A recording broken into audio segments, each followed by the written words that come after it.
तो welcome back once again in our YouTube channel solution of life Ajay Pandey. और हम लोग इलेक्ट्रिसिटी चैप्टर का रिवीजन कर रहे थे, कंटिन्यू कर रहे थे, तो आगे स्टार्ट करते हैं।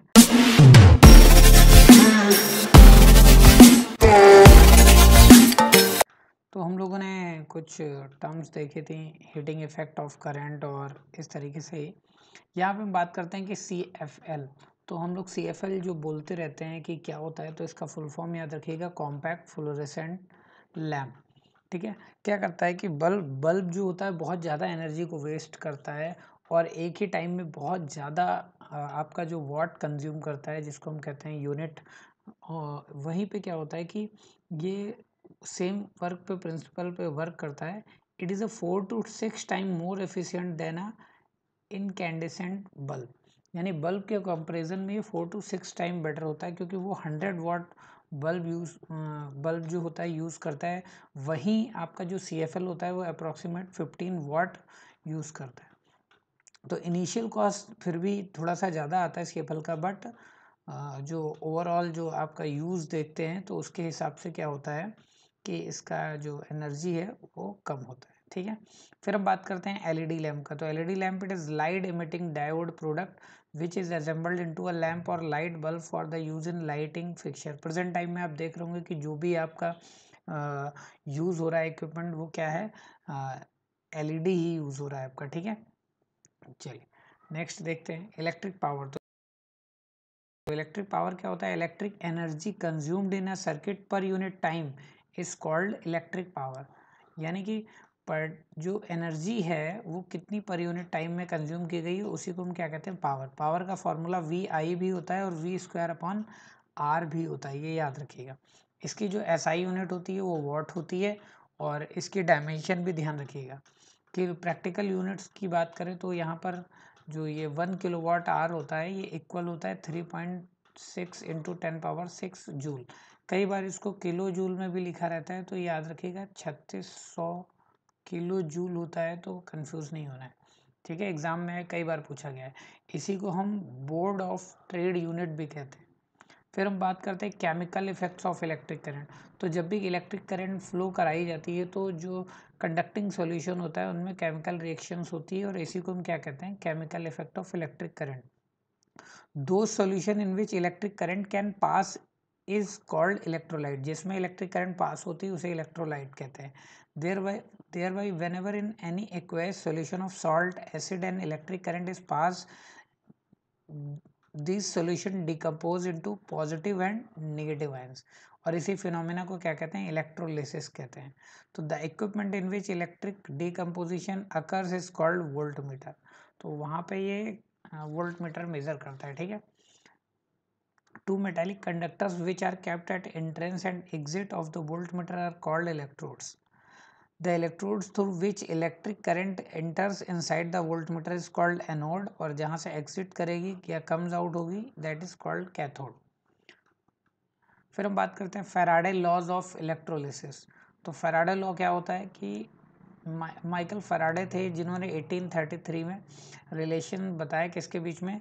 The substance deposited at electrode and the quantity of electric charge pass with the help of these two laws. तो फर्स्ट लॉ क्या था?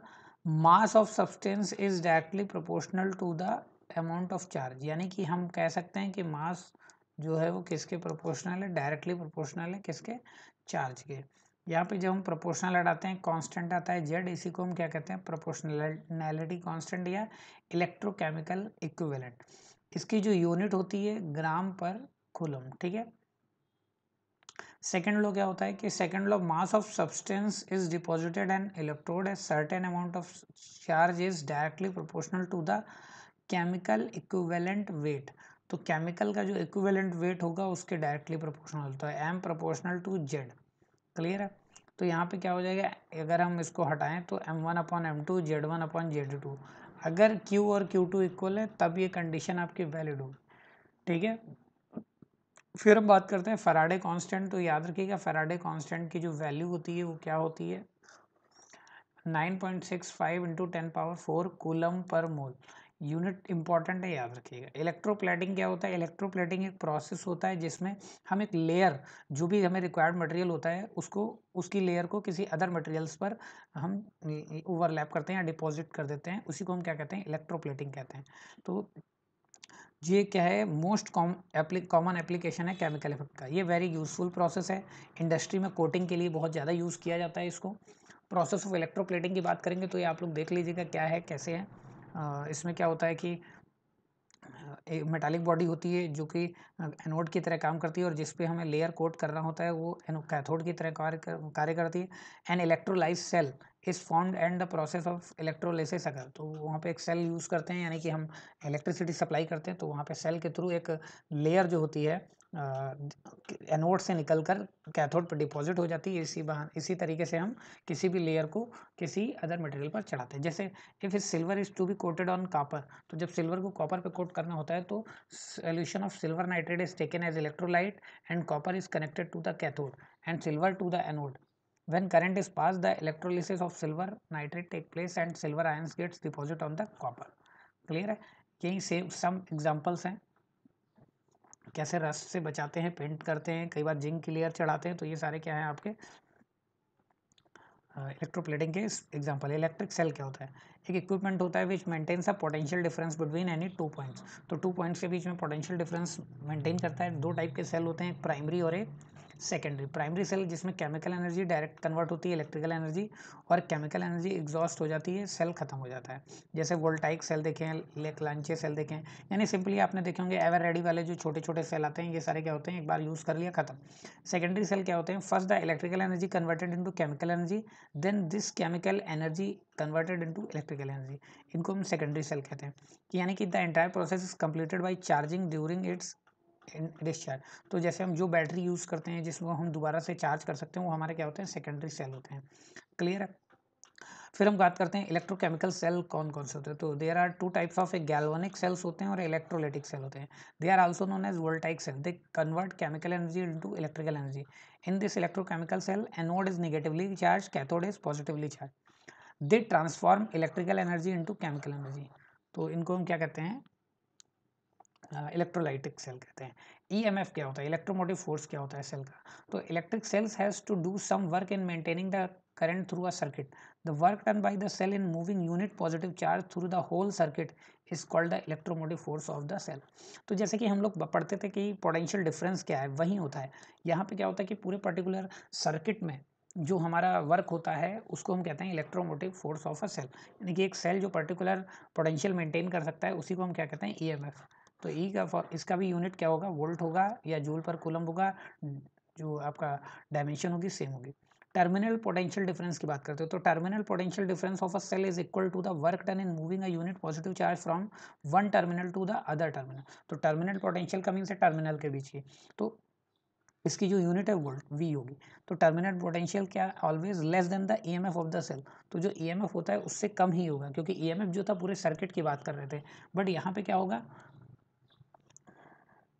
It is related with the EMF and internal resistance. तो V is equal to क्या होता है? E minus I R. ठीक है, यहाँ पे E क्या है? इलेक्ट्रोमोटिव फोर्स है, और आई आर में जो R था वो इंटरनल रेजिस्टेंस है। यानी कि सेल में भी कुछ ना कुछ एक रेजिस्टेंस, जो इलेक्ट्रोलाइटिक सेल होगा वो चार्ज को मूव करने से अपोज करेगा या करंट को मूव करेगा, उसी को हम क्या कहते हैं? इंटरनल रेजिस्टेंस कहते हैं। ये किन किन कंडीशन पर डिपेंड करता है? तो directly proportional to the separation between two plates, यानी डिस्टेंस पर डिपेंड करेगा। Inversely proportional to the area of a plate, तो in area of plate dipped into the electrolyte, कि कितना सॉल्यूशन में डिप्ड है उस पर डिपेंड करेगा। और third one nature, concentration and temperature of the electrolytic solution. Kirchhoff law की बात करते हैं तो किरचॉफ लॉ क्या होता है? टू रूल्स प्रोवाइड करता है। एक जंक्शन रूल कि एक, ये किस पर डिपेंड है? कंजर्वेशन ऑफ चार्ज पे। और इसमें क्या होता है कि एक पर्टिकुलर पॉइंट पर जो भी करंट आएंगी उनका समीशन क्या होगा? जीरो होगा। ठीक है। लूप लॉ क्या होता है? This is based on the conservation of energy. तो पहला वाला चार्ज पे था, दूसरा एनर्जी पे था, तो इसमें क्या होता है कि जो सिग्मा पोटेंशियल होता है वो क्या होगा? जीरो होगा। ठीक है।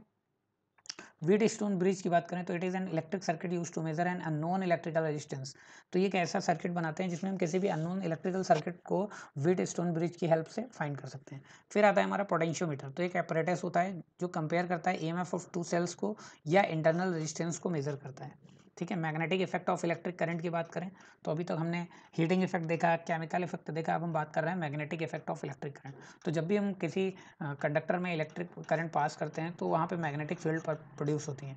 तो इंटेंसिटी ऑफ मैग्नेटिक फील्ड क्या होता है, at a point is equal to the force acting on a current carrying conductor per unit length having unit current placed perpendicular to the direction of magnetic field।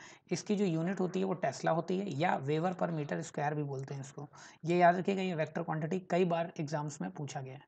Magnetic field due to a current carrying conductor, तो current carrying conductor के लिए through क्या क्या magnetic field होगी, तो इसमें जब हम किसी भी करंट कैरिंग कंडक्टर में फ्लो कराते हैं तो डिफरेंट वेज में वहाँ पे आपको करंट का मूवमेंट देखने को मिलता है। जैसे मैग्नेटिक फील्ड अगर हम स्ट्रेट करंट कैरिंग कंडक्टर की बात करें तो वहाँ पर कुछ इस तरीके से ऐसे इलेक्ट्रिक करंट फ्लो आपका बन जाता है, ठीक है।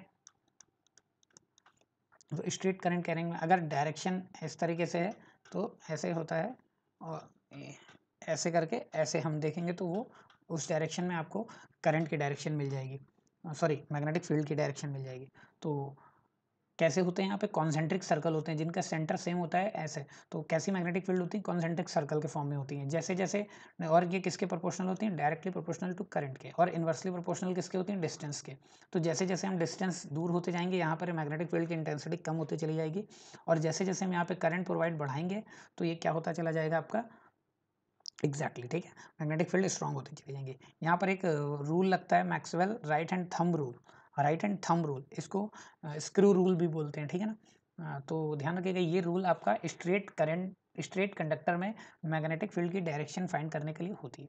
सपोज जैसे कि ये करंट फ्लो हो रही है इस डायरेक्शन में, तो अगर आप थंब उस डायरेक्शन में करेंगे तो बाकी जो फिंगर्स रोटेट होंगी ये क्या बताएंगे आपको, मैग्नेटिक फील्ड की डायरेक्शन बताएंगे। तो आपको दिख रहा है यहाँ से, ये देखिए मैग्नेटिक फील्ड की डायरेक्शन, क्लियर है, ठीक है।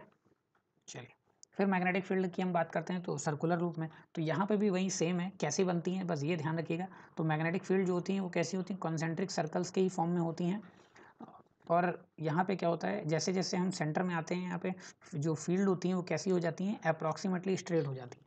यहाँ पे जो कंडीशन होती है करंट पे डिपेंड करेगा, नंबर ऑफ टर्न्स एक वैल्यू बढ़ जाती है कि जैसे जैसे नंबर ऑफ टर्न्स बढ़ाएंगे तो वहाँ पे मैग्नेटिक फील्ड भी स्ट्रांग होती चली जाएगी।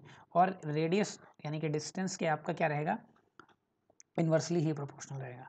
फिर हमारा बात आता है सोलेनॉइड का। तो सोलेनॉइड में क्या होता है कि सोलेनॉइड होता क्या है पहले एक्चुअल में, कि एक कॉइल जो होती है किसी इंसुलेटेड कॉपर वायर की जब किसी अराउंड टर्न अराउंड कर देते हैं तो उसको हम क्या कहते हैं, सोलेनॉइड बोलते हैं, ठीक है ना। सिलेंडर के फॉर्म में जब उसे टर्न कर देते हैं तो उसे हम क्या कहते हैं, सोलेनॉइड कहते हैं। तो जो इसमें फील्ड लाइंस वो होती हैं वो किसकी जैसी होती हैं, बार मैग्नेट की होती हैं, तरह होती हैं। इट मीन्स कि current carrying solenoid behave as north and south pole, तो यानी कि नॉर्थ और साउथ पोल की तरह बिहेव करेगा, क्योंकि बार मैग्नेट भी आपकी नॉर्थ और साउथ पोल की तरह बिहेव करती है। The field lines inside the solenoid are parallel to each other, तो जो फील्ड लाइंस होती हैं वो सोलेनॉइड में कैसी होती हैं, पैरेलल होती हैं। Strength of magnetic field is the same at all points inside a solenoid. तो अगर हम स्ट्रेंथ की बात करें मैग्नेटिक फील्ड की इनसाइड अ सोलेनॉइड तो सेम पैरेलल, एक हर जगह एक जैसी रहती है। मैग्नेटिज्म का अगर हम बात करें मेडिसिन में यूज़ का, तो बहुत प्रेजेंट टाइम में बहुत ज़्यादा हम टेक्नोलॉजी को अडॉप्ट कर रहे हैं। तो electric current always produce a magnetic field, तो जब भी हम क्या करते हैं, आयोनिक करंट जो होती है along the nerve cell produce magnetic field in our body, तो ये हमारी बॉडी से नर्व सेल से पास हो सकती है। Our nerves carries electric impulse to get the muscle which produce temporary magnetic field. तो फील्ड्स आर वीक, जो ये फील्ड्स होती हैं बहुत ही वीक होती हैं। 1/1,000th of the earth of magnetic field, तो अर्थ की जो मैग्नेटिक फील्ड्स होती है उसका भी 1/1,000th होता है। फिर आता है हमारा MRI, तो MRI आपने सुना होगा, ये सारी चीज़ें हमारा यूज़ होता है मेडिसिन में। एडवांटेज की बात करें तो इलेक्ट्रोमैग्नेटिक और परमानेंट मैग्नेट में क्या एडवांटेज, इलेक्ट्रोमैग्नेटिक के क्या है, तो इलेक्ट्रोमैग्नेटिक क्या है, टेम्परेरी फॉर्म ऑफ मैग्नेट है। मैग्नेटिज्म तभी होगा जब हम इसमें इलेक्ट्रिसिटी फैलाएंगे। Electromagnetic is better than a permanent magnet in many respect, there are some of the advantage of the electromagnetic over the permanent. तो क्या क्या मैग्नेटिज्म, कि अगर हम इसमें स्विच ऑन ऑफ करेंगे तो हमें अकॉर्डिंग टू उसके हिसाब से ही पॉसिबल मैग्नेटिज्म मिलेगा। By increasing the number of turns electromagnetic जो होगा वो फील्ड स्ट्रांग होती चली जाएंगी। परमानेंट मैग्नेट जो होगा उसको हम अपनी तरफ से स्ट्रांग नहीं बना सकते, वो जैसा है वो वैसे ही रहेगा। इलेक्ट्रिक बल्ब की बात करें तो इलेक्ट्रिक बल्ब जो है वो मैग्नेटिक इफेक्ट ऑफ करंट पे वर्क करती है। फोर्स की बात करें तो force on a current carrying conductor in a magnetic field, तो ये कौन कौन सी कंडीशन पर डिपेंड करेगा, करंट पे, मैग्नेटिक फील्ड पे। और एक चीज़ और ध्यान रखिएगा कि जब भी हम किसी करंट कैरिंग कंडक्टर में किसी करंट कंडक्टर को किसी एक्सटर्नल मैग्नेटिक फील्ड में ले जाते हैं तो वहाँ पे एक डिफ्लेक्शन आता है और उसी डिफ्लेक्शन को हम क्या कहते हैं, फोर्स कहते हैं। क्लियर है। तो हम इस फोर्स को फाइंड करने के लिए क्या यूज़ करते हैं, फ्लेमिंग्स लेफ्ट हैंड रूल। इसमें ध्यान रखिएगा कि ये जो आपकी इंडेक्स फिंगर है ये आपका मैग्नेटिक फील्ड बताती है और जो मिडिल फिंगर है वो करंट बताएगी, तो आपका जो थंब है वो फोर्स की डायरेक्शन आपको बता देगा। फिर आता है साइक्लोट्रॉन। तो एक साइक्लोट्रॉन एक डिवाइस होती है, ये किस लिए यूज़ होती है, accelerate charge particle like proton, neutrons, alpha particles to very high energy. Clear है। तो इसका प्रिंसिपल जो है ये वेरी हाई स्पीड और एनर्जी प्रोवाइड करने के लिए हम यूज़ करते हैं। तो high speed particle produce in cyclotron, high speed particle are use to produce other high speed particles, radio active isotopes, और हॉस्पिटल और डायग्नोसिस और ट्रीटमेंट में हम इसका यूज़ करते हैं। गैल्वेनोमीटर तो एक इंस्ट्रूमेंट होता है, can detect the presence of current in a circuit, the pointer remains at zero for zero current, depending upon the direction of current it deflects left और राइट। तो जो गैल्वेनोमीटर होता है वो गैल्वेनोमीटर का जो मीटर होता है उसमें जो सुई होता है वो बीच में होगा, यहाँ पे जीरो होगा, इधर पॉजिटिव होगा, इधर निगेटिव, तो ये लेफ्ट और राइट मूव कर सकता है, यानी कि ये प्रेजेंस को बताता है। कन्वर्जन की बात करें तो गैल्वेनोमीटर को एमीटर में कन्वर्ट करने के लिए, एमीटर क्या है पहले पता होना चाहिए, तो ये करंट को मेजर करने की डिवाइस है, इसको एमीटर में कन्वर्ट करने के लिए एक लो रेजिस्टेंस जोड़ देते हैं पैरेलल में, ये बहुत बार क्वेश्चन आया है, ध्यान रखिएगा। और इसी रेजिस्टेंस को क्या कहते हैं, शंट रेजिस्टेंस कहते हैं। क्लियर है। तो आइडियल एमीटर जो होता है उसका रेजिस्टेंस कितना होना चाहिए, जीरो होना चाहिए। ठीक है। कन्वर्जन करते हैं गैल्वेनोमीटर का वोल्ट मीटर में, तो ये क्या करता है, पोटेंशियल डिफरेंस को मेजर करता है, और इसमें क्या करते हैं हम, हाई रेजिस्टेंस यूज़ करते हैं किसमें, सीरीज में। तो यहाँ पे जो आपका होता है वोल्ट मीटर का, जो आइडियल वोल्ट मीटर होता है उसका रेजिस्टेंस कितना होता है, इनफाइनाइट रेजिस्टेंस होता है। फिर हम बात करते हैं कि डोमेस्टिक इलेक्ट्रिक सर्किट की। तो डोमेस्टिक इलेक्ट्रिक सर्किट में देखते हैं, टू थिक कॉपर्स और एल्युमिनियम वायर्स जनरली हमारे घर पे होते हैं। एक लाइव वायर होता है जिसमें 220 वोल्ट 50 हर्ट्ज़ की फ्रीक्वेंसी, और दूसरा जो होता है न्यूट्रल वायर होता है जो इस पर ब्लैक इंसुलेशन होता है। लाइव वायर जो होता है इस पर रेड इंसुलेशन होता है। ठीक है। These wires pass into an electricity meter through a main fuse and और कनेक्टेड होते हैं मेन स्विच से। फिर हमारे होता है जो लाइटिंग सर्किट होते हैं वो 5 एम्पियर के फ्यूज़ होते हैं, यूज़ करते हैं। जो पावर सर्किट होते हैं वो 15 एम्पियर के यूज़ करते हैं। जो हैवी हमारे इलेक्ट्रिक इक्विपमेंट होते हैं, गीज़र है, cooler, fridge, refrigerator, etcetera etcetera. तो डिस्ट्रीब्यूशन सर्किट जो प्रोवाइड होता है सेपरेट। फिर हमारा आता है फॉल्ट एंड सेफ्टी मेजर। तो अर्थ वायर यूज़ करते हैं जिसकी वजह से हमें शॉक नहीं लगता है, जो कि एक्सीज ऑफ करंट को हमारा रिड्यूस करता है, और इसका जो कलर होता है वो कैसा होता है, ग्रीन इंसुलेशन में होता है। फ्यूज़ भी एक सेफ्टी डिवाइस है, लेड अलॉय या टिन की होती है जिसका मेल्टिंग पॉइंट बहुत ही कम होता है, या क्वेश्चन एग्जाम में कई बार पूछा गया। ओवरलोडिंग और शॉर्ट सर्किट से बचाता है। शॉर्ट सर्किट क्या होता है, जब न्यूट्रल वायर और लाइव वायर डायरेक्ट कांटेक्ट में आ जाते हैं तो करंट बहुत ज़्यादा एक्सीज हो जाती है जिसकी वजह से शॉर्ट सर्किट देखने को मिलता है। ओवरलोडिंग, एक ही टाइम पे जब हाई पावर रेटिंग कई सारे इक्विपमेंट सेम टाइम पे वर्क कर रहे होते हैं तो हम वहाँ पे क्या देखते हैं, ओवरलोडिंग देखते हैं। क्लियर है। तो आज की क्लास में इतना ही। थैंक यू एवरीवन, और चैनल अच्छा लगा हो तो आपको लाइक और सब्सक्राइब करिए। Thank you everyone.